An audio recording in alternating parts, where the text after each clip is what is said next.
दोस्तों, हमारा जो पाकीज़ा आंचल हिंदी कहानियाँ चैनल बंद हुआ था, तो वो चैनल अब यूट्यूब की तरफ से खोल दिया गया है।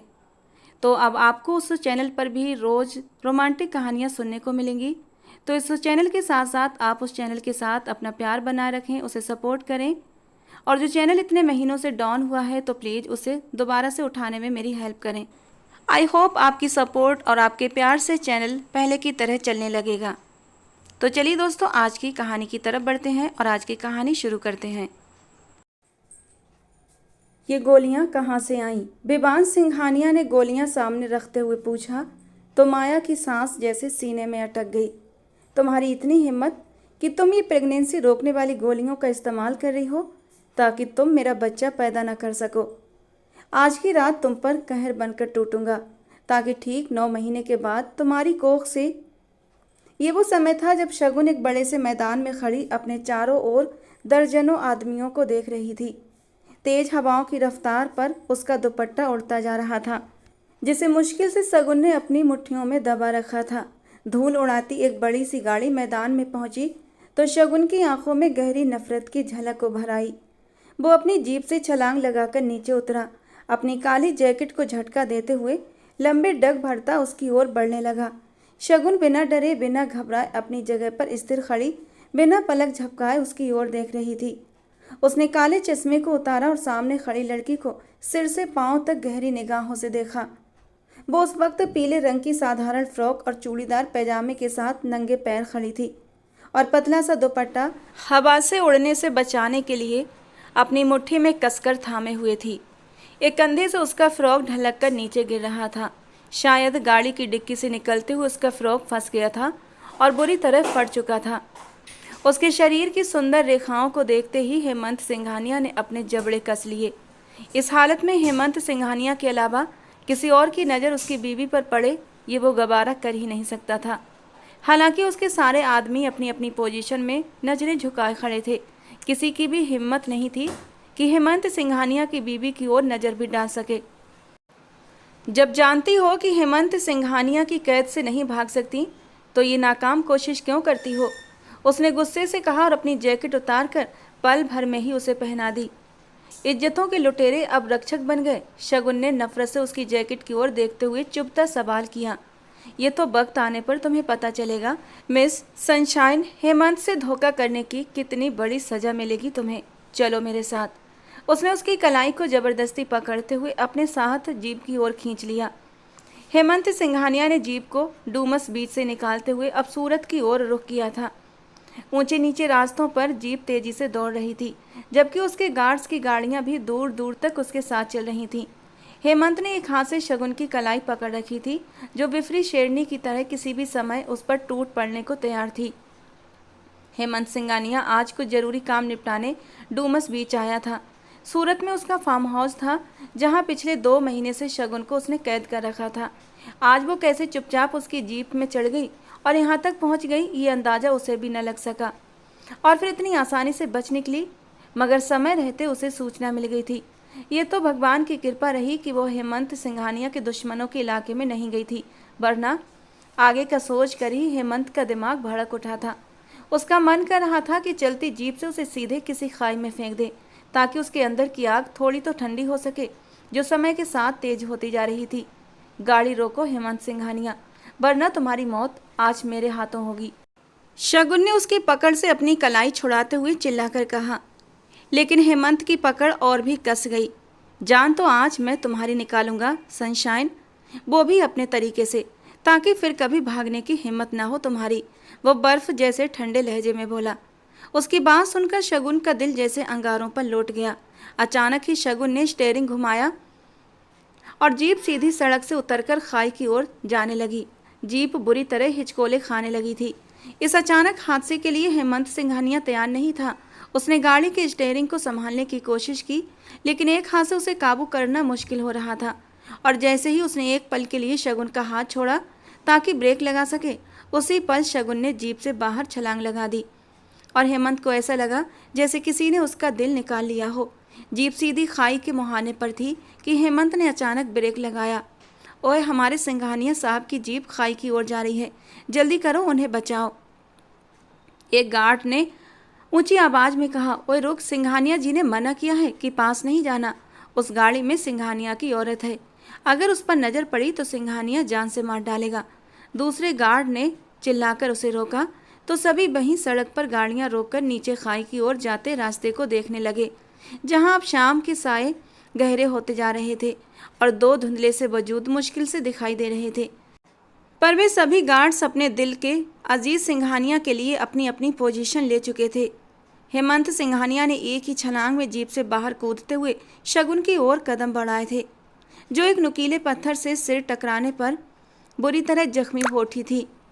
माथे से खून बह रहा था। चकराता सिर लिए उसने पलटकर जीप की ओर देखा, जहां हेमंत सिंघानिया कूदता हुआ बाहर आया था और अब उसी की ओर बढ़ रहा था। शगुन ने घबराकर वहां से भागने की कोशिश की। वो दौड़ी, लेकिन चक्कर खाते सिर ने उसके कदम वहीं जड़ दिए। नहीं शगुन, होश मत खोना, इन सिंघानियों को सबक सिखाए बिना मर नहीं सकती तुम। खुद को हिम्मत देती वो आगे बढ़ी कि हेमंत ने उसकी कलाई पकड़कर उसे अपनी ओर मोड़ लिया। वो कुछ कहता कि उसके साथ उसके माथे से बहता खून देखकर उसके होंठ कसकर भींच गए थे।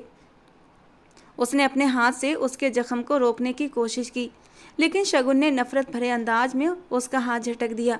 खबरदार, मुझे छूने की कोशिश भी मत करना हेमंत सिंघानिया, मैं तुम्हारा खून पी जाऊंगी। वो उसका हाथ झटकते हुए सख्ती से बोली तो हेमंत सिंघानिया के चेहरे पर एक मुस्कान तर गई। इट्स साउंड्स गुड, जैसे बॉलीवुड मूवी, मैं तेरा खून पी जाऊंगा। And just imagine horror movie, एक Dracula scene, you suck my blood babes. वो उसे अपनी ओर खींचते हुए बोला, आंखों में गुस्से की लालिमा और चेहरे पर तंज भरी मुस्कान लिए बोला। लेकिन अगले ही पल चौंक उठा जब शगुन ने अचानक उसके गर्दन की दाईं ओर अपने दांत गड़ा दिए। वो तो जैसे सांस ही लेना भूल चुका था। अपने हाथों की मुट्ठियां कसकर भींचे वो उसके दिए दर्द को सहन कर रहा था, लेकिन शगुन तो मानो जोंक की तरह चिपक गई थी, जैसे बिना मांस नोचे पीछे नहीं हटेगी। हेमंत ने उसे पीछे हटाना चाहा, लेकिन वो टस से मस नहीं हुई। मजबूरन हेमंत को भी उसकी बेशर्मी का जवाब बेशर्मी से ही देना पड़ा। उसके पेट के निचले हिस्से पर दबाव डालता वो उसे कानों की लौ तक लाल कर गया था। वो बुरी तरह पीछे हटती लाल चेहरा लिए हेमंत को गुस्से से घूरने लगी, जबकि उसके होंठों पर खून लगा हुआ था। हेमंत ने अपना निचला होंठ दांतों के नीचे दबा लिया और गर्दन के जख्म पर हाथ रख दिया। तुम दया के काबिल नहीं हो, झटके से कहते हुए उसने शगुन की कलाई को जोर से पकड़ा और ऊपर की ओर कदम बढ़ा गया। सभी बॉडीगार्ड्स अलर्ट हो गए थे और पीछे हट गए थे। उसकी जीप बुरी तरह फंस गई थी, जिसे निकालने का वो अब रिस्क नहीं ले सकता था। रात बहुत गहरी हो चुकी थी और उसे अपने इलाके में वापस पहुंचना था। गार्ड्स की एक जीप लेते हुए वो उसमें शगुन को बिठाता है और खुद ड्राइविंग सीट पर बैठकर एक बार फिर से सूरत की सड़क पर निकल पड़ा। शगुन ने नफरत से उसकी ओर एक नज़र डाली थी, लेकिन अगले ही पल उसका दिल बुरी तरह सिमट गया था। उसके गले पर दिए गए अपने जख्मों को देखकर वो अपना होंठ दांतों के नीचे बुरी तरह दबा गई। ड्राइव करते हुए भी हेमंत की नज़र उस पर थी। हाथ उसके होंठों की ओर ले जाकर उसने उसका निचला होंठ दांतों से छुड़ाया। 2 महीने से हो मेरी कैद में, मेरी बीवी हो, एक जायज़ रिश्ता है तुम्हारे साथ। जिस वक्त चाहता जब चाहता तुमसे अपना हक ले सकता था, लेकिन मैंने लिहाज किया, बहुत ही ज़्यादा लिहाज किया तुम्हारा। लेकिन आज जो तुमने किया है ना, उसका बदला सूद समेत लूँगा तुमसे बिस्तर पर। Just wait and watch. Hemant Singhania, अगर तुमने शगुन को छूने की कोशिश भी की ना, तो मैं तुम्हारी जान ले लूँगी। जान कैसे लेते हैं आज रात तुम्हें बहुत ही डिटेल से समझाऊंगा, ताकि तुम दोबारा भागने की कोशिश ना करो और ना मुझे काटने की। मानी भरे अंदाज में कहते हुए उसने शगुन को बुरी तरह डरा कर रख दिया था। कहाँ से आ रहे हो तुम? जो अभी अभी बाहर से लौटा था अपने कमरे की ओर बढ़ रहा था कि अपने पापा की आवाज़ पर उसके कदम रुक गए। कोई काम था आपको पापा? तुम्हारी माँ ने शिकायत की है तुम्हारी। उन्होंने तुम्हारे लिए मीना को पसंद किया है शादी के लिए। जानता हूँ पापा, लेकिन मैं राजी नहीं हूँ। पापा, मैं पहले भी बता चुका हूँ और बार बार यही बात दोहराने का क्या मतलब है? जब मैं शादी के लिए तैयार ही नहीं तो फिर माँ क्यों बार बार इस बात पर बहस करती हैं? देखो यार, तुम्हारी बीवी, एक बाहर वाली औरत की खातिर अपनी माँ को नाराज़ करोगे तुम? पापा, बाहर वाली नहीं थी वो। विवान ने मुश्किल से अपने लहजे को धीमा रखा। जानता हूँ, लेकिन अब वो इस दुनिया में नहीं रही, तो क्यों उसकी यादों को सीने से लगाए बैठे हो? आगे क्यों नहीं बढ़ते? पापा, मैं माया की जगह किसी को नहीं दे सकता, और इस तरह से शादी करके अगर मैं किसी को अपनी ज़िंदगी में शामिल कर लूँ तो ये उसके साथ बहुत बड़ी नाइंसाफ़ी होगी। फिर चाहे वो मीना हो या फिर कोई और हो, मैं शादी नहीं करूँगा।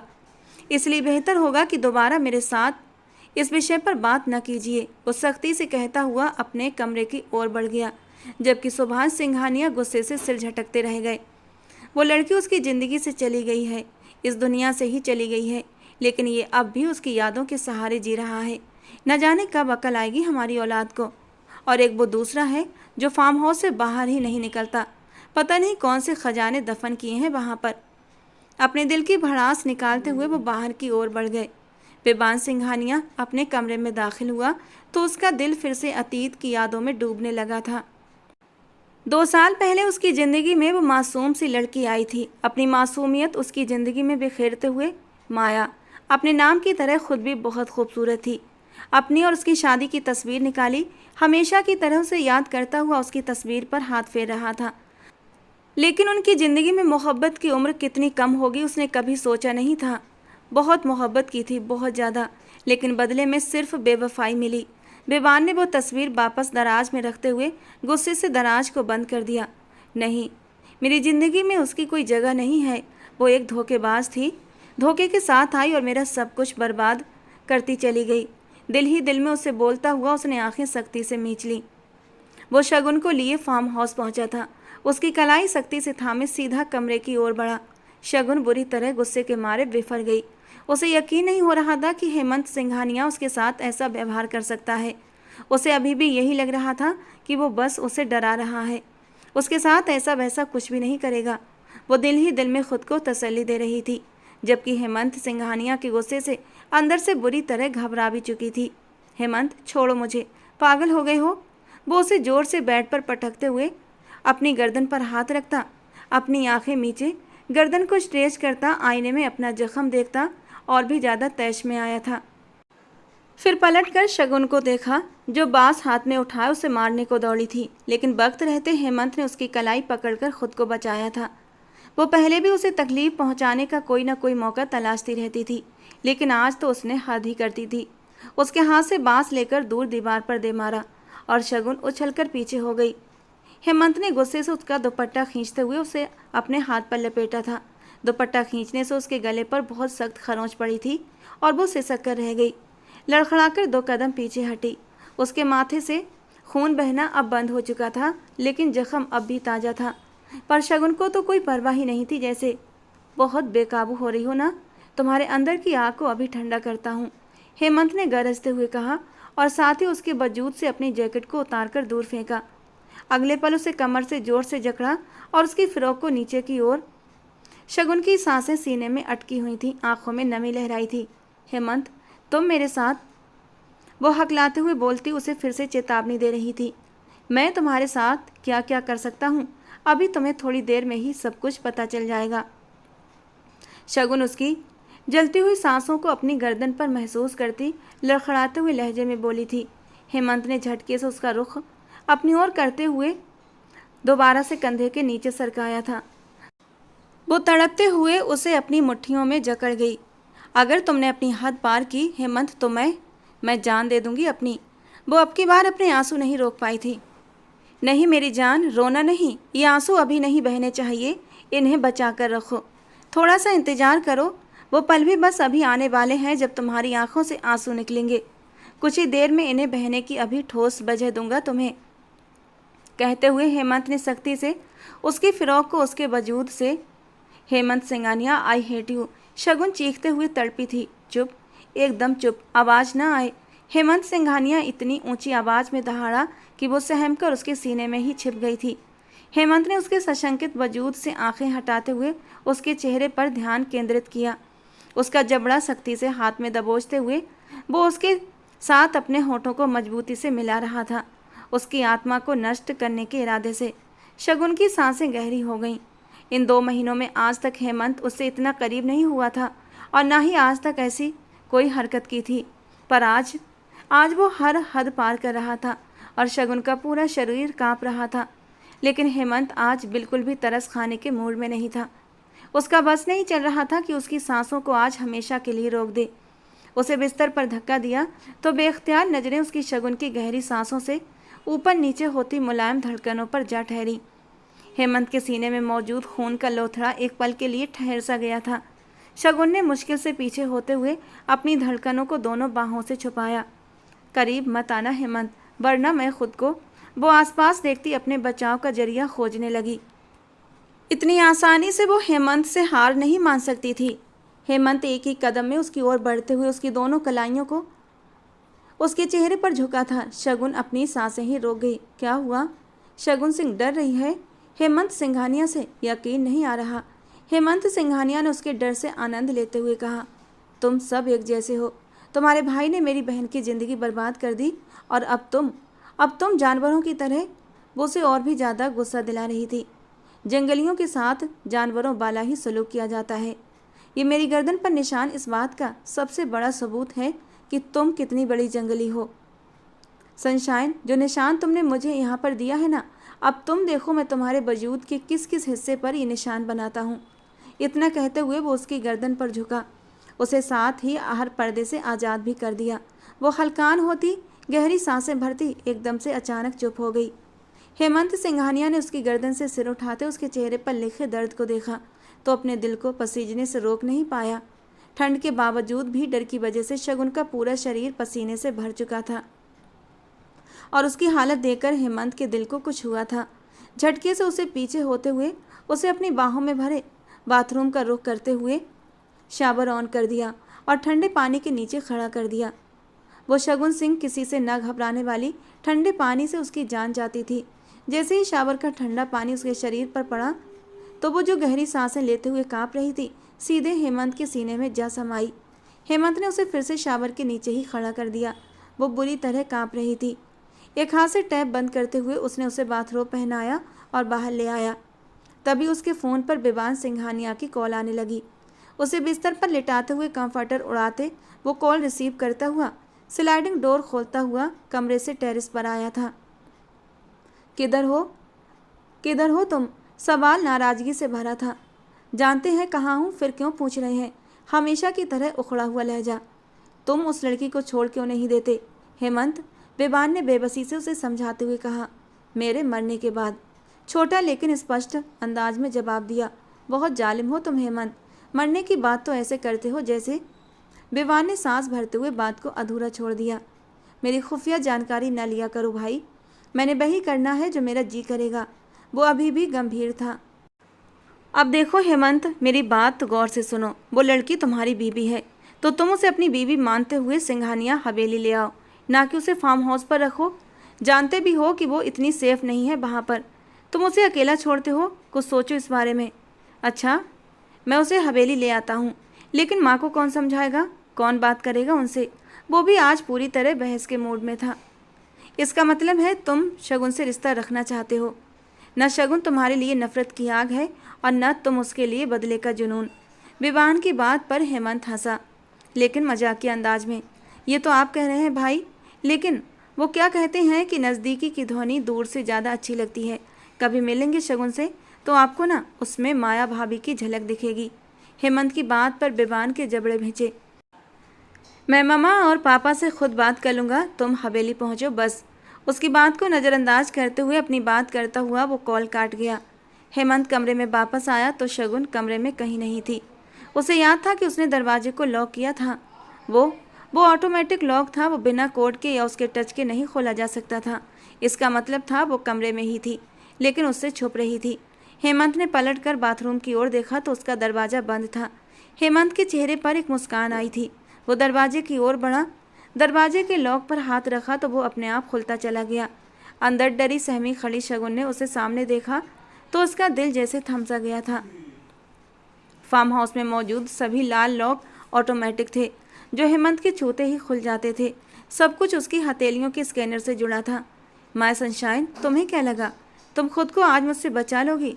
उसकी ओर कदम बढ़ाते हुए वो बेहद डरावना लग रहा था। शगुन उस वक्त ठंड से कांप रही थी।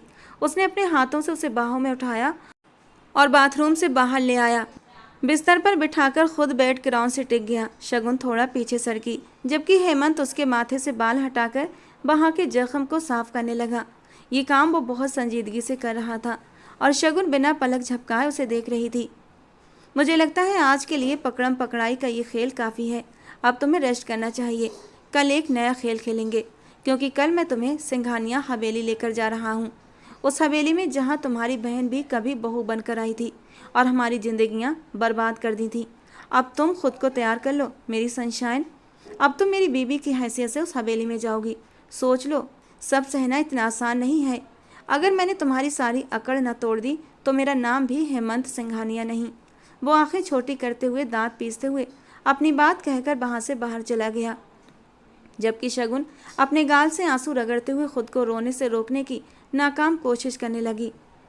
प्लीज़ बेबान, आराम से, मुझे दर्द। वो सिसकी थी तो बेबान ने अपने काम में नरमी लाते हुए उसके चेहरे पर आए पसीने की छोटी छोटी बूंदों को अपने होठों से चूम लिया था।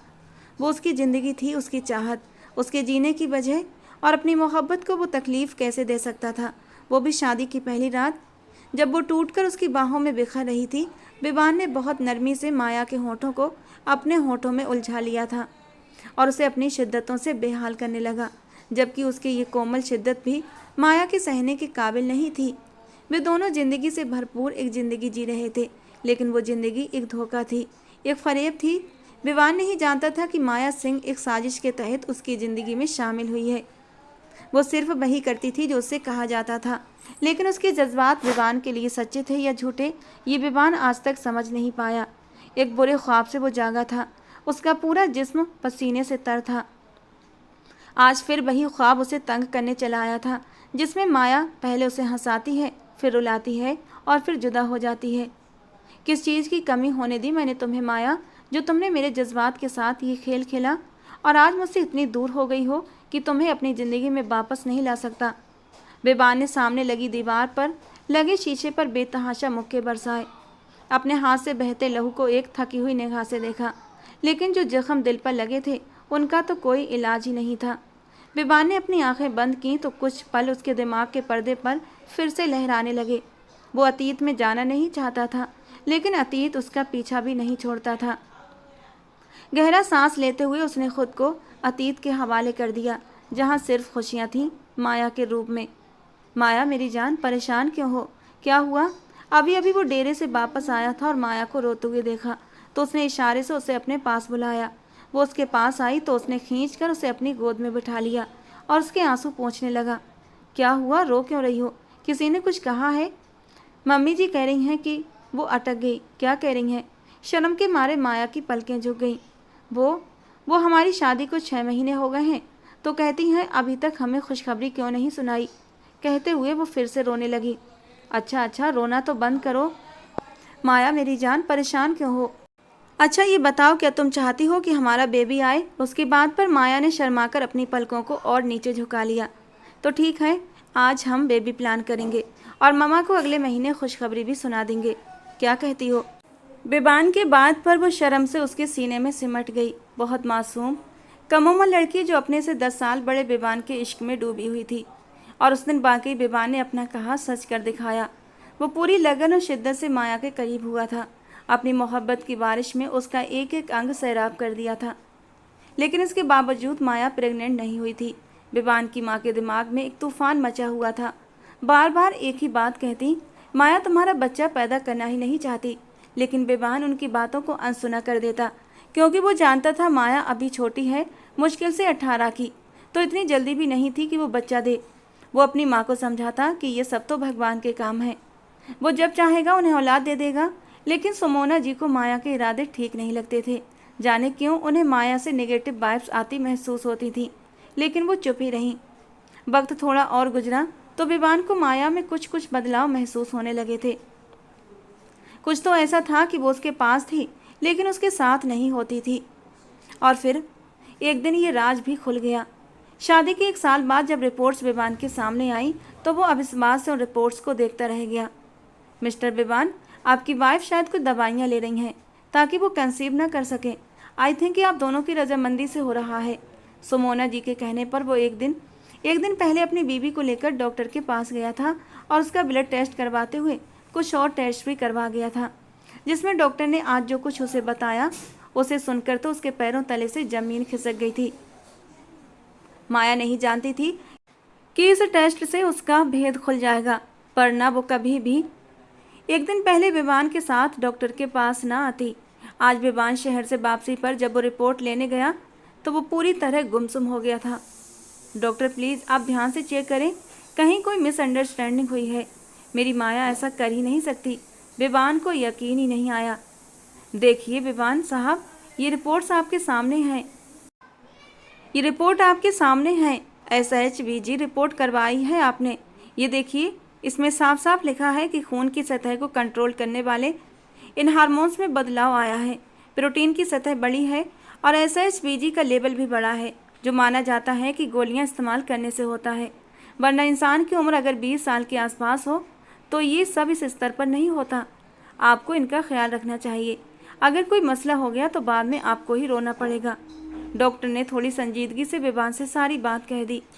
वापसी पर वो हवाओं की रफ्तार से गाड़ी भगाता हवेली की ओर आया था। कमरे में जाते ही उसने सारे दराज खंगाल डाले थे, हर चीज़ उलट पुलट कर रख दी थी, और फिर उसे उसकी मनचाही चीज़ मिल ही गई। वो पिल्स उसके हाथ लग गई। उसका पूरा जिस्म, पूरा वजूद जैसे किसी भूकंप की जद में आ गया था। अरे आप आ गए, मैं कब से आपका वेट।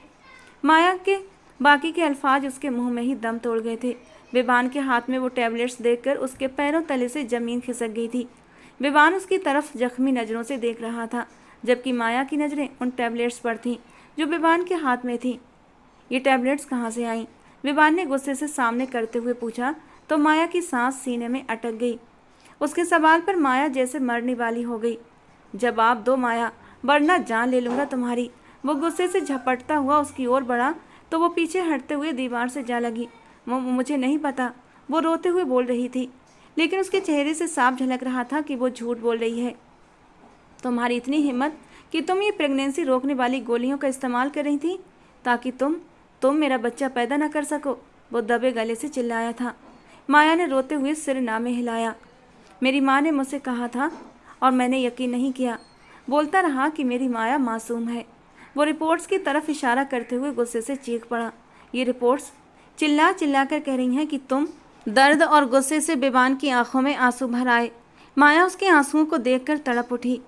मैं तो इन रिपोर्ट्स को भी झुठला आया क्योंकि मैं जानता था मेरी माया मासूम है, और अब मेरा भरम टूट गया ये देखकर। वो गोलियां उसके सामने करते हुए जख्मी लहजे में बोला, तुमने मेरा एतबार तोड़ दिया, मुझे तोड़ दिया है माया तुमने। मैं अब कभी सर उठाकर जी नहीं सकूंगा। तुम वही एक लड़की थी जो मेरे दिल तक पहुंची थी, मगर तुमने मेरी मोहब्बत को बीच चौराहे पर उल्टा लटका दिया। मेरी खालिद जज्बात को मेरे ही मुंह पर इतनी बेरहमी से दे मारा कि अब मैं सारी ज़िंदगी खुद से नज़रें मिलाने के काबिल नहीं रहा। माया उसकी बातें सुनते सुनते ज़मीन में धंसती जा रही थी। काश वो शब्दों के तीर की बजाय हाथ उठा देता तो माया को इतनी तकलीफ न होती। जी चाहता है इसी वक्त तुम्हारे टुकड़े कर दूं और गिद्धों को खिला दूं, और मैं ये कर भी देता अगर तुमसे मोहब्बत न की होती। वो बर्फ़ जैसे ठंडे लहजे में कहता चला गया और माया की सांसें थम सी गईं। इससे पहले कि मैं तुम्हारे साथ कोई ज़्यादती कर बैठूं, यहाँ से चली जाओ। अपने दिल पर पत्थर रखकर विवान ने उसे फैसला सुना दिया। नहीं विवान, एक बार मेरी बात। वो तड़प गई थी। विवान के करीब होने लगी तो उसने उसे खुद से झटक दिया, पीछे की ओर धकेल दिया। वो हैरान निगाहों से विवान को देखने लगी। इससे पहले कि मैं कुछ कर बैठूं और हम दोनों एक दूसरे के लिए अजनबी हो जाएं, निकल जाओ यहाँ से, वो गला फाड़ कर चिल्लाया था। माया बुरी तरह सहमकर 2 कदम पीछे हट गई। उसकी बेयकीन भरी निगाहें देखकर विवान अंदर ही अंदर मर रहा था। दर्द भी खुद दिया और मासूम भी खुद बन रही हो माया सिंह। बहुत नफरत करती हो ना मुझसे कि मेरा अंश अपनी कोख में पालना नहीं चाहती, तो ठीक है, मैं तुम्हें अपनी ज़िंदगी से हमेशा हमेशा के लिए निकाल दूंगा। तुम्हें तलाक नहीं, प्लीज़ विवान, भगवान के लिए आगे कुछ मत कहिएगा। मैं जा रही हूँ। वो बिलख बिलख कर रोती हुई दिल पर हाथ रखे दरवाजे की ओर भागी थी। वो ठोकर खाकर गिरी थी मगर रुकी नहीं थी, पलटी नहीं थी। वो जा चुकी थी। विवान ने चीखा था, चिल्लाया था, रोया था। उसकी माँ ने उसे संभाला था, लेकिन वो जा चुकी थी, मगर विवान के वजूद को हमेशा के लिए जख्मी कर गई थी। वो जख्म जिनसे आज भी खून रिश्ता था। वो बेवफा निकली थी और वो जा चुकी थी, कभी वापस न लौटने के लिए। और वो दिन जब पूरे गांव में ये खबर फैल गई कि एक लड़की ने पहाड़ी से कूदकर अपनी जान दे दी। वो कोई और नहीं, माया थी। ये खबर हवेली वालों पर कहर बनकर टूटी। विवान को तो यकीन ही नहीं आया कि उसकी माया, उसकी डरपोक सी माया, मौत को भी गले लगा सकती है। अभी वो माया के दिए जख्म से उभरा नहीं था कि उसकी मौत की खबर ने विवान को पूरी तरह तोड़ कर रख दिया था। वो तो जैसे इस दुनिया से अपना नाता ही तोड़ चुका था। इस बात को आज लगभग 1 साल से ऊपर हो गया था, लेकिन पहले दिन की तरह ही विवान के दिल के ये जख्म आज भी ताज़ा थे। उसकी पूरी रात जागते और सोते कटी थी। उसके अंदर हेमंत का खौफ समा चुका था, जिसने शादी के बाद भी अब तक उसे नहीं छुआ था। लेकिन रात को वो जिस तरह उसके करीब हुआ था, सोचकर ही शगुन की सांस सीने में अटक गई थी। रात को उसकी हालत क्या से क्या हो गई थी। वो सुकून की नींद सो भी नहीं पाई थी। धीरे धीरे सुबह की रोशनी फैलने लगी थी। वो मुदी मुदी आंखों से उठी। हेमंत, तुम मुझे सिंघानिया हवेली लेकर जाओगे? उस हवेली में जहाँ मेरी बहन के साथ तुम्हारी माँ ने इतना जुल्म किया। वो दर्द से आंखें मीच गई और फिर उसके चेहरे पर एक मुस्कान आई थी। आंसू गालों से बेरहमी से रगड़कर साफ किए। यही तो मैं चाहती थी, उस हवेली में जाना जहाँ मेरी बहन के गुनहगार हैं, उसके कातिल हैं। एक एक को सजा दूंगी। इस शादी की वजह भी तो यही है हेमंत सिंघानिया, जो तुम नहीं जानते। और जिस दिन जानोगे ना, तब तक बहुत देर हो चुकी होगी और शगुन अपने मिशन को पूरा कर चुकी होगी। वो दुखते सिर के साथ उठी। हाथ माथे पर गया तो वहाँ पट्टी बंधी थी। शगुन की सांसें गहरी हो गईं। मुझे तुमसे हमदर्दी नहीं चाहिए हेमंत। उसने वो पट्टी उतार कर फेंक दी। तकलीफ की शिद्दत से उसकी आंखों में आंसू भर आए। तुम्हारी ये झूठी हमदर्दियाँ मुझे मेरे मकसद से रोक नहीं सकती। तुम सब मेरी बहन के गुनहगार हो, किसी को भी माफ़ नहीं करूँगी। वो चकराते सिर के साथ उठी और बाथरूम की ओर चली गई। कुछ देर बाद लौटी तो कमरे में हेमंत भी मौजूद था, जो सामने ही सोफे पर टांग चढ़ाए बैठा था। शगुन ने उसे देखा और गुस्से और नफरत से मुंह फेर लिया। वो अभी भी बाथरूम में थी। कपड़ों के लिए कमरे में नज़र दौड़ाई, लेकिन अपने कपड़े उसे कहीं न दिखे। पर सोफे की एक साइड पर शॉपिंग बैग नजर आ गए। हेमंत की जलती नज़रें उसी पर टिकी थीं। शगुन ने आगे बढ़कर वो शॉपिंग बैग उठाया और ड्रेसिंग रूम की ओर बढ़ गई। उसमें से ड्रेस निकाल कर पहना। वो बहुत खूबसूरत मैक्सी थी। सफ़ेद और नीले रंग के मेल से बना वो बहुत कीमती ड्रेस था। एक पल को शगुन का दिल सिमट गया, लेकिन अगले ही पल वो सिर झटकती तैयार होकर बाहर आ गई, जहाँ हेमंत की पोजीशन में रत्ती भर भी फर्क नहीं आया था। हाँ, उसके हाथ में अब मोबाइल जरूर था। शगुन को बाहर आते देख वो अपनी जगह से उठा था। चलो, वो बिना एक नज़र देखे माथे पर बल डालकर बोला, कहाँ जाना है? तो वो भी झुंझलाकर बोली। हेमंत के जाते कदम रुके थे। भूल गई? रात को बताया तो था हवेली जाना है। और हवेली इस तरह जाओगी? वो उसकी फ़्रॉक से उभरती खूबसूरती को देखकर बोला था। तुम्हारी शॉल कहाँ है? उसने अब की बार तीखे लहजे में पूछा। कौन सी शॉल? मुझे तो बस यही ड्रेस मिली। शगुन ने नासमझी से उसकी ओर देखते हुए पूछा। हेमंत ने पलट कर देखा तो दूसरा शॉपिंग बैग अब भी सोफे पर ही रखा था। आगे बढ़कर उसने बैग खोला, उसमें से शॉल निकाल कर लाया और उसकी ओर बढ़ा दी। पहन लो इसे। लहजा हुक्म से भरा हुआ था। शगुन तमतमा उठी। अगर इतनी ही संस्कारी बहू बनाकर ले जाना था तो एक बड़ी सी साड़ी ले आते, लंबा सा घूंघट करके चली जाती। ज़्यादा बकबक करने की ज़रूरत नहीं है। मुझे लड़कियों की शॉपिंग करने का कोई तजुर्बा नहीं है। बस जो समझ आया वो ले आया हूँ। हेमंत के चिढ़कर कहने पर वो मुंह बनाते हुए शॉल लेने लगी, जो उसके बस की बात नहीं थी। जिस फैमिली से वो संबंध रखती थी वहाँ तो दुपट्टा भी ना लो तो कोई फ़र्क नहीं पड़ता था, लेकिन शगुन ने फिर भी कभी दुपट्टा खुद से अलग नहीं किया था। हाँ, इतनी लंबी चौड़ी शॉल उसने कभी नहीं ली थी। वो काफ़ी देर तक उसे उलझती रही तो हेमंत समय देखते उसकी ओर बढ़ा और खुद आगे बढ़कर उसकी हेल्प करने लगा कि एकटक उसके दिलकश चेहरे को देखती रह गई। वो बेहद खूबसूरत था। मर्दाना बजाहत तो इन हवेली वालों में कूट कूट कर भरी थी। देखने वाली हर आंख हैरान रह जाती। लेकिन जितने ये चेहरे खूबसूरत हैं, इनके दिल उतने ही बदसूरत हैं। वो दांत पर दांत जमाए उसे देखती अपनी नज़रें फेर गई। हेमंत बिना कोई प्रतिक्रिया दिए अब उसे शॉल उड़ा रहा था कि उसकी निगाह उसके माथे पर जा ठहरी। उसका जख्म अब भी ताज़ा था। दराज से क्रीम निकालते हुए उसने उसके माथे पर क्रीम लगाई तो वो अपने होंठ भींच कर रह गई। उसके पास आने पर उसकी गर्दन पर शगुन का ध्यान गया, जहाँ इस वक्त एक लाल निशान था जो अब हल्का हल्का नीला हो रहा था। बेख्तियार शगुन को शर्मिंदगी सी हुई। कल गुस्से में उसने हेमंत के साथ कुछ ज़्यादा ही गलत कर दिया था, पर बदला उसने रात को मुझे बेपर्दा करके ले तो लिया। वो जो जरा हमदर्दी महसूस करने लगी थी, एकदम से रात वाले लम्हे याद आने पर फिर से दिल में कड़वाहट भर गई। वो उसका हाथ थामे फार्म हाउस से बाहर आया, गाड़ी में बिठाते हुए खुद ड्राइविंग सीट पर आया और गाड़ी को सूरत से पालनपुर के रास्ते पर डाल चुका था। लगभग 1.5 से 2 घंटे में उन्होंने पालनपुर पहुंच जाना था, जहां उनकी हवेली बड़े शानो शौकत से खड़ी थी, जिसकी नींवों को ढाने जा रही थी शगुन सिंह। शगुन सिंह और माया सिंह दोनों बहनें थीं और शहर के एक अमीर आदमी की बेटियां थीं। लेकिन एक कार एक्सीडेंट में उनके माता पिता इस दुनिया से चले गए। उनकी बुआ अनुराधा जी, जो उनके पापा की सगी बहन तो नहीं थी बल्कि मुंह बोली बहन थीं, के हाथ में उनकी जिंदगी की डोर आ गई। उनका सारा हक उनकी बुआ के हाथ में चला गया। माया को बेबान से मोहब्बत थी, दोनों की शादी हो गई, लेकिन बेबान और उसके बीच ऐसा किया हुआ कोई नहीं जानता था। और फिर वो इस दुनिया से ही चली गई अपनी भरी पूरी जवानी में। अभी तो वो पूरी 20 साल की भी नहीं हो पाई थी। शगुन, जो हायर स्टडीज़ के लिए अमराट गई हुई थी, जब वापस लौटी तो कुछ समझ ही नहीं पाई। उसकी बहन की शादी कब हुई उसे छुपाया गया, यहाँ तक कि उसकी मौत भी छुपाई गई। बुआ से उसने सब कुछ सुना। वो बहुत रोई। उसकी बुआ ने उसे यही बताया कि माया पहाड़ी से कूद गई थी और फिर वो हैदराबाद से पालनपुर शिफ्ट हो गई, जहाँ उसकी बहन ब्याह कर गई थी, और फिर कभी वापस न लौटी। वहाँ वो सिंघानिया हवेली न जा सकी। वहाँ सिक्योरिटी बहुत सख्त थी, लेकिन वो उनका अंत चाहती थी। ऐसे में उसका टकराव हेमंत सिंघानिया से हो गया। वो नहीं जानती थी कि हेमंत सिंघानिया हवेली का छोटा बेटा है। शगुन ने सीट की पीठ से सिर टिका दिया और आंखें मूंद ली। रास्ता भी काफ़ी लंबा था और हेमंत से किसी भी बहस के बजाय वो चुपचाप इस सफ़र को ख़त्म करना चाहती थी, लेकिन गुजरे लम्हे उसे तंग कर रहे थे। अतीत के कुछ पल फिर से शगुन को याद आने लगे। उस रात वो रात के सन्नाटे में अकेली थी और सड़क पर चली जा रही थी।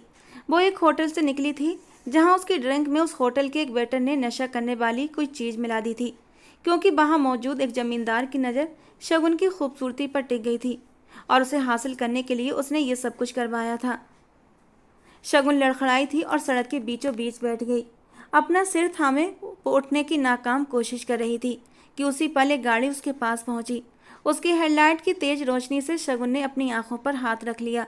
गाड़ी ने वक्त रहते ब्रेक मारी और वो गुस्से से बाहर निकला और सामने सड़क पर एक लड़की को नशे की हालत में पड़ा देख हेमंत सिंघानिया का दिमाग एक पल में घूम गया था। उसे कलाई से थाम कर उठाया तो वो लड़खड़ाकर हेमंत के सीने से जा लगी। पहली नज़र में ही वो हेमंत को बुरी तरह घायल कर गई। उसके सीने से लगी, वो अपने होंठ उसके सीने पर रख गई। हेमंत ने घबराकर उसे खुद के पीछे किया। करीब आओ मेरे, वो सिर थामे लड़खड़ाते अंदाज में बोली कि तभी एक गाड़ी आकर वहाँ पर रुकी। सुदेश राजपूत उस गाड़ी से उतरता हेमंत के पास आया। ये लड़की मेरी मिल्कियत है, इसे मेरे हवाले कर दो। हेमंत सिंघानिया। पास खड़ी नशे में चूर लड़की की ओर इशारा करते हुए सुदेश राजपूत ने कड़क आवाज में कहा। हेमंत ने एक नज़र उस लड़की को देखा जो गिरने ही वाली थी। हेमंत ने एक पल में ही उसे खींचकर अपने पीछे कर लिया। ये मेरा इलाका है सुदेश, और ये लड़की मेरे इलाके में है, तो मैं इसे तुम्हारे साथ कभी भी जाने नहीं दूंगा। हेमंत की कड़क आवाज़ पर सुदेश तिलमिलाकर रह गया। ये मेरी है, तुम्हें समझ नहीं आ रहा? वो भड़क गया। ये तुम्हारी है या नहीं, ये लड़की के होश में आने के बाद पता चलेगा, और तब तक ये मेरे पास रहेगी। उसकी बात पर सुदेश ने गन निकाली तो दूसरी तरफ हेमंत सिंघानिया के सारे गार्ड्स भी बंदूकें उसकी ओर तान चुके थे। न चाहकर भी सुदेश को वहाँ से पीछे हटना पड़ा और हेमंत उसे अपने फ्लैट पर ले गया। वो उसे उस हालत में कहीं और नहीं लेकर जा सकता था। कमरे में लाकर उसे बिस्तर पर फेंका तो वो बेचैन हो उठी और उठते हुए हेमंत को शर्ट से खींचा। वो सीधा उसके ऊपर जाकर गिरा, लेकिन हेमंत ने अपने बाजू दोनों तरफ रखकर खुद को उसे छूने से बचाया। लेकिन उस लड़की की अगली हरकत पर हेमंत के होश उड़ गए थे। वो उसकी शर्ट के बटन खोलती जा रही थी। हेमंत ने गुस्से में उसके दोनों हाथों को रोका तो वो अचानक से बिस्तर पर उसे गिराती हुई उसके ऊपर आकर बैठ गई। ऐसा हेमंत के साथ पहली बार हो रहा था।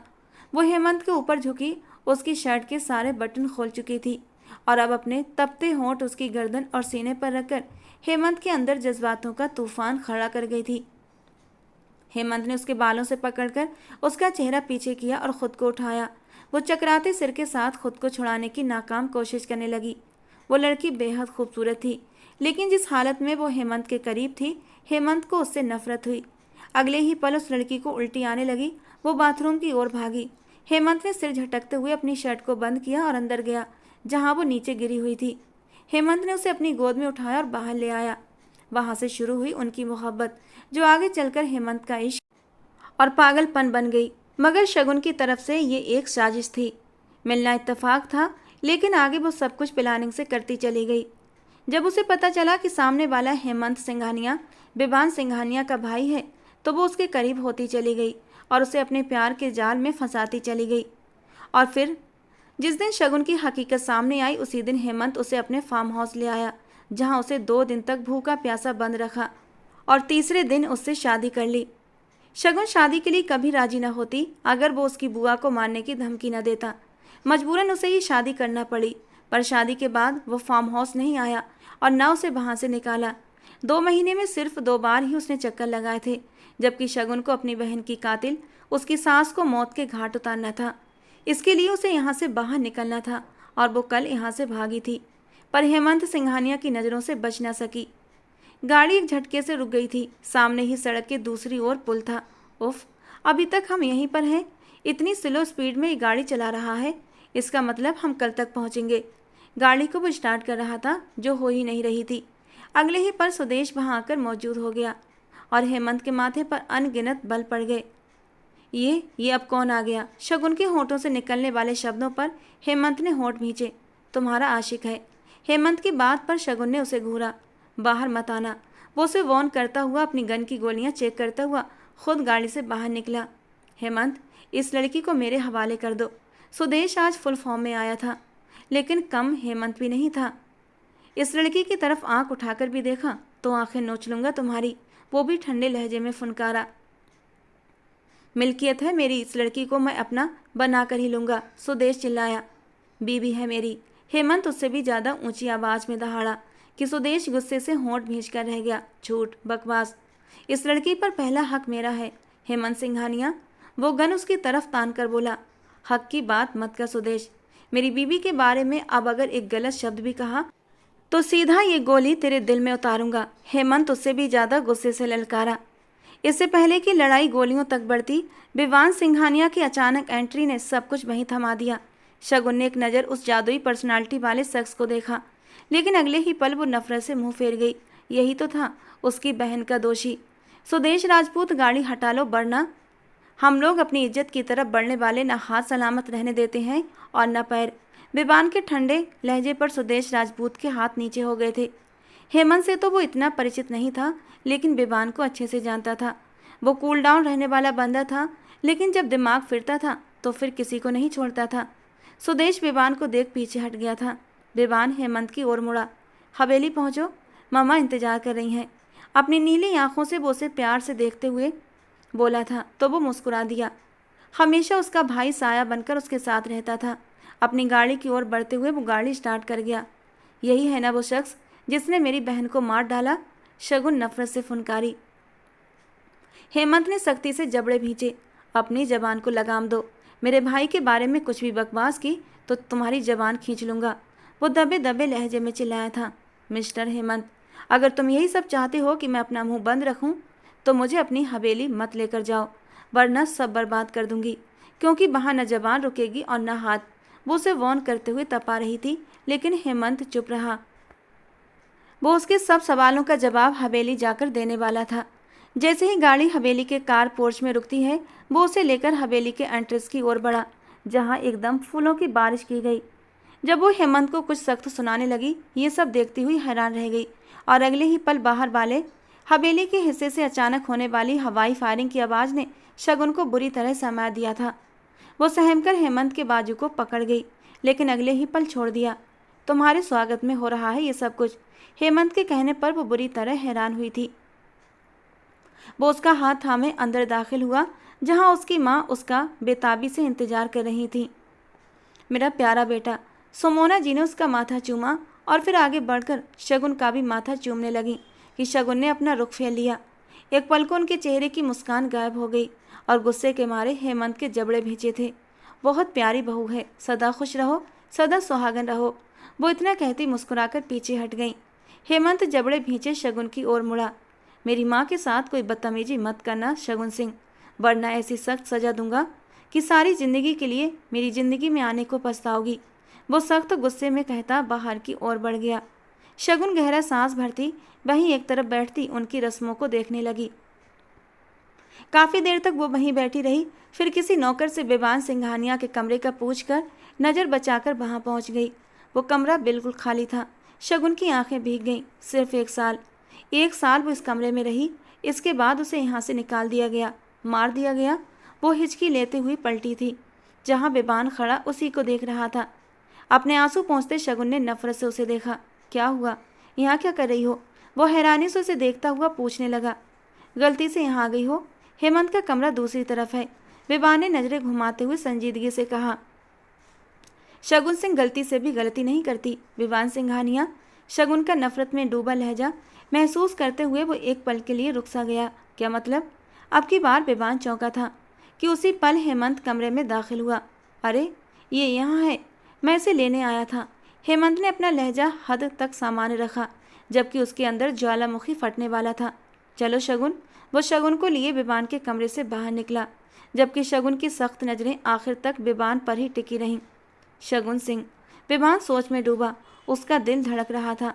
माया के कहे कुछ शब्द उसके कानों में गूंज रहे थे। मेरी एक बहन है बेबान जी। वो फिलहाल अभी अमेरिका में है। शगुन नाम है उसका।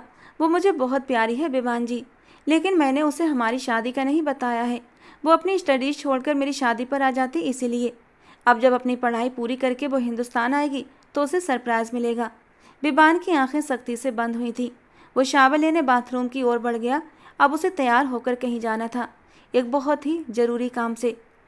वो उसे जबरदस्ती अपने साथ लगाकर कमरे में लाया था। छोड़े मुझे, ये क्या बदतमीजी है। नहीं भाग रही मैं कहीं भी। शगुन अपनी पकड़ पर तड़पते हुए गुस्से से बोली थी। क्यों गई थी भाई के कमरे में? वो दरवाज़ा लॉक करते हुए उसे दरवाजे के साथ पिन करता दबा दबा गुर्राया। क्या कहना चाहते हो तुम? मेरे किरदार? वो बेयकीन हो गई। अपना मुंह बंद रखो। कोई बकवास की इस तरह की तो मुंह तोड़ दूंगा तुम्हारा। वो उसकी बात काटते हुए सर्द लहजे में बोला। अगर शक करना होता तो उस वक्त करता जब नशे की हालत में सड़क पर मिली थी और फ्लैट में मेरी इज्जत पे तुमने हाथ डाला था। व्हाट रविश। बकवास बंद करो अपनी। मैं इस टाइप की लड़की नहीं हूँ। तुम्हारी हिम्मत कैसे हुई मेरे बारे में ये सब बोलने की? शगुन उसे पीछे धकेलते हुए लब भींचते हुए बोली।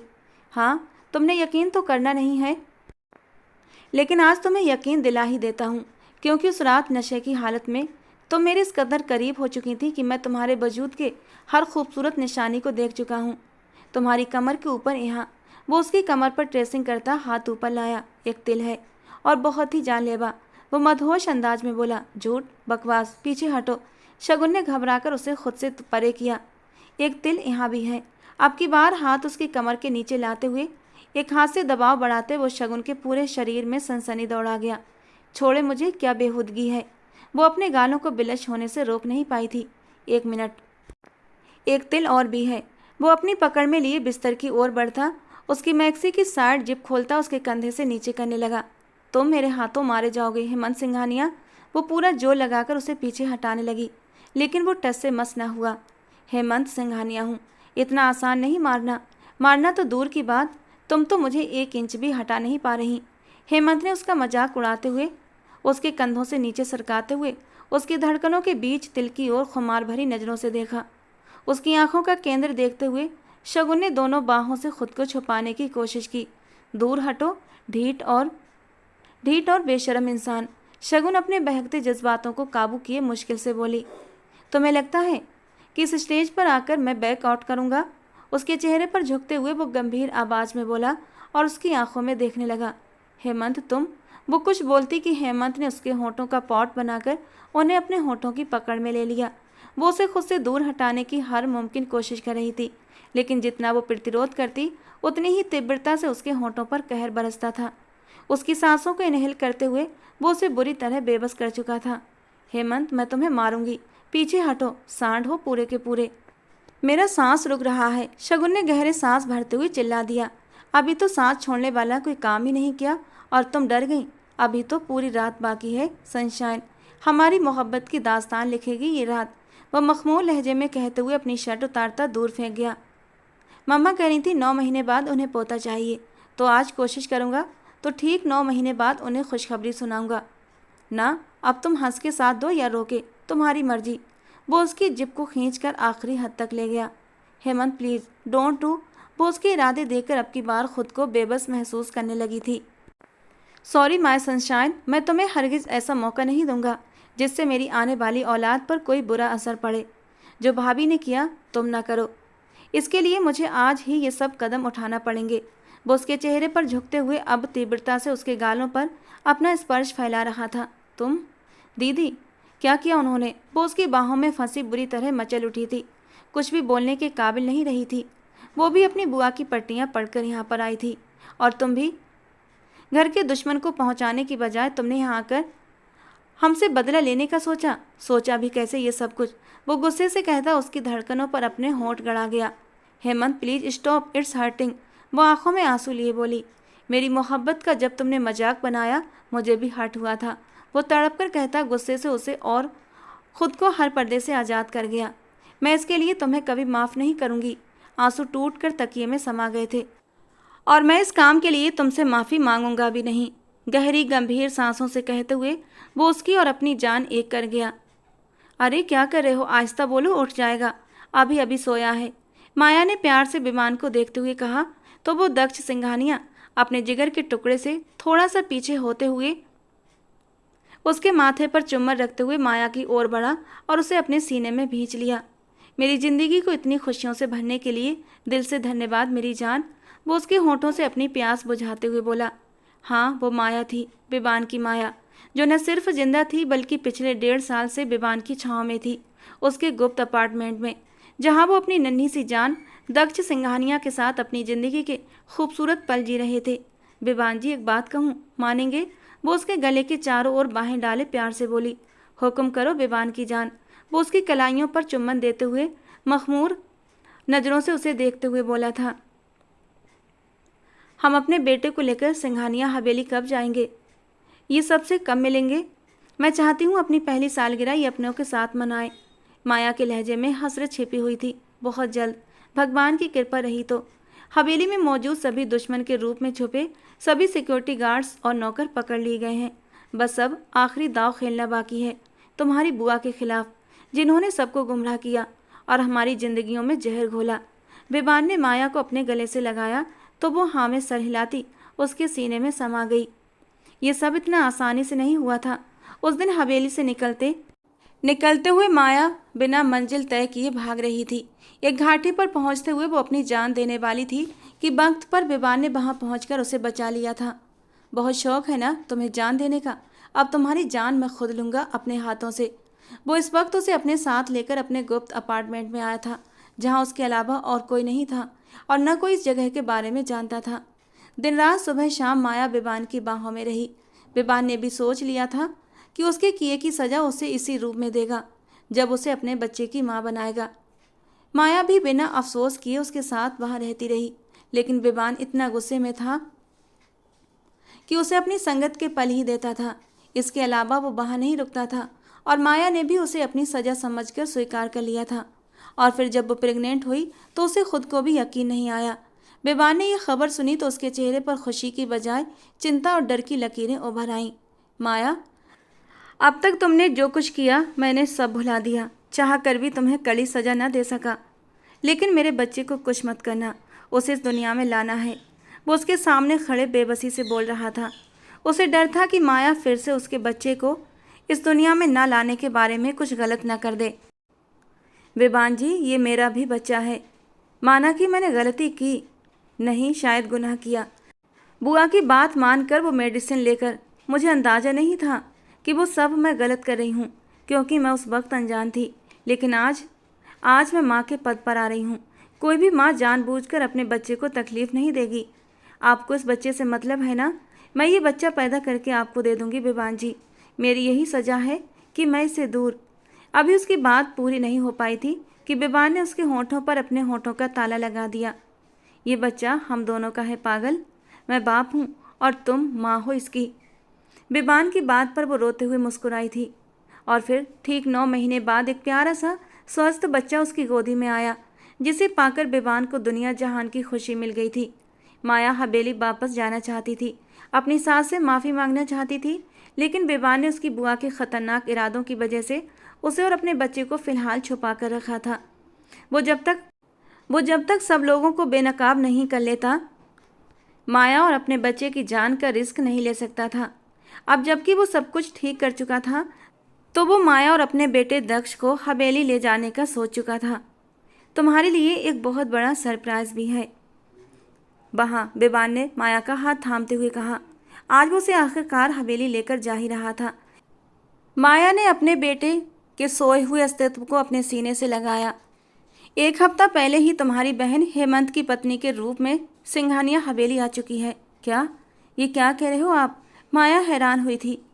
वो तो हमें हिंदुस्तान आते आते ही तुम्हारी बुआ की साजिश का वो भी शिकार हो गई। उसे भी झूठ बोलकर तुम्हारी बुआ ने सिंघानिया हवेली वालों के खिलाफ भड़काया। पर खैर, अब बुआ तुम्हारी हवालात के अंदर है, अपने सभी गुनाहों के साथ। बेबान की बात पर माया की आंखों से आंसू बह निकले। पता नहीं बुआ ने हम दोनों बहनों से कौन सी दुश्मनी निकाली है। माया की बात पर बेबान के होंठ भेजे। उसकी बुआ बेबान और हेमंत के पापा सुभाष सिंघानिया को पसंद करती थी, लेकिन उन्हें पा न सकी। इसीलिए सारी जिंदगी शादी नहीं की और भाई भाभी की मौत के बाद उनकी बेटियों को इस्तेमाल करके सुभाष सिंघानिया से बदला लेना चाहा, लेकिन मुंह के बल गिरी। माया के सिंघानिया हवेली पहुंचने से पहले ही ये खबर पूरी हवेली में फैल चुकी थी। सिंघानिया हवेली को दुल्हन की तरह सजाया गया था। सुमोना जी तो अपने पोते को देखकर जी उठी थीं। माया ने आगे बढ़कर उनसे हाथ जोड़कर माफ़ी मांगी तो उन्होंने खुले दिल से उसे माफ़ कर दिया। बहू, इतनी बड़ी खुशखबरी के साथ आई हो, माफ़ कैसे ना करूँगी तुम्हें। वो खुशी से चहक रही थीं। माया शगुन आमने सामने हुई तो बेखुदी से एक दूसरे के गले लग गईं। कितनी ही देर तक वो दोनों रोती रहीं। अपनी बुआ की नफरत की भेंट चढ़ी थी वे दोनों बहनें, लेकिन भगवान ने उन्हें संभाल लिया था। जिस सुभाष सिंघानिया को बर्बाद करने आई थी, उसी सुभाष सिंघानिया के बेटों ने उन्हें अपने सीने से लगाया था। सारी सच्चाई जान लेने के बाद भी शगुन हेमंत से नजरें चुराए फिर रही थी कि अचानक हेमंत ने अकेले में ले जाते हुए उसे दीवार के साथ पिन किया। क्या बदतमीजी है ये, छोड़ो मुझे। शगुन इधर उधर देखते हुए घबराई थी, जबकि वो ऐसी जगह पर खड़े थे जहां उन्हें कोई देख नहीं सकता था। इग्नोर क्यों कर रही हो, जबकि सारी सच्चाई जानने के बाद तुम्हें तो मुझे गले लगाना चाहिए था। वो अपने सीने का बोझ उसकी धड़कनों पर डालते हुए बेबाकी से बोला। मेरा सांस बंद कर दोगे एक दिन तुम, सांड हो पूरे। अटकते हुए बोलती वो उसके भरे भरे मसल्स को देखती चोर लहजे में बोली। सनशाइन, क्या अब भी मुझे यही कहोगी कि मुझे अपने रात वाले काम की माफ़ी मांगनी चाहिए? वो उसके कान में घुसकर बोलता उसकी कान की लौ को काट गया था। हाँ बिल्कुल, तुमने मुझे मेरी मर्जी के बिना छुआ था, वो तन कर बोली। चलो यही सही, आज तुम्हारा ये शिकवा भी दूर कर दूंगा। आज तुम्हें तुम्हारी मर्जी से छूऊंगा, हर जगह से और एक अलग अंदाज से। वो उसके साथ बेबाक शरारत करता पीछे हटता, एक आंख बिंग करता मुस्कुराता हुआ चला गया, जबकि शगुन उसकी बातों और आज की आने वाली रात के बारे में सोचते हुए कान की लौ तक लाल हो गई थी। जब उसकी मर्जी के बिना उसके करीब हुआ था तब तो इतना बेबाकी और जुनूनियत से करीब हुआ था। आज जब उसकी मर्जी से उसके करीब होगा तो उसका क्या हाल करेगा। ये सोचकर ही शगुन के दिल की धड़कनों ने शोर मचाया था, जबकि चेहरे पर इस बार शर्मीली मुस्कान थी। तो दोस्तों, आज की हमारी ये कहानी आपको कैसी लगी कमेंट बॉक्स में ज़रूर बताना। पसंद आई हो तो प्लीज़ लाइक करना। रोज़ एक नई और रोमांटिक कहानी सुनने के लिए हमारे चैनल को सब्सक्राइब करना। मिलते हैं दोस्तों अगली किसी नई और रोमांटिक कहानी के साथ।